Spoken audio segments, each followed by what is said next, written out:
All right, now that we've had the opportunity to put some objects and characters that we want to be able to use, we're going to start putting together our story.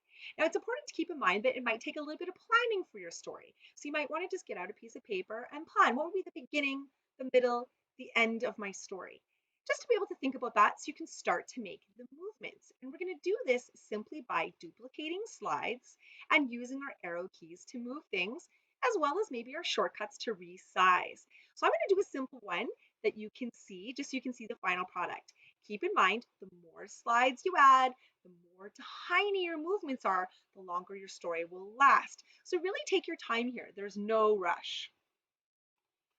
So you can see I now have some pieces of my story, and I'm going to want to start being able to put this together. I've got all my characters off to the side. I have my background. So I'm going to go ahead and start with my wise men on the screen. There are my wise men. Now, I can tell the story simply by having the animations going. If you want to add text boxes and things to your page to tell a story, you absolutely can do that as well. But for now, I'm just going to have my wise men on my slide. Then what I'm going to do is on the left-hand side with my slide selected, I'm going to use Control D. That duplicates my slide. Now what I could do is I could have another character enter, or of course, I could move my wise men. So if I move my wise men, I'm just going to use my arrow keys.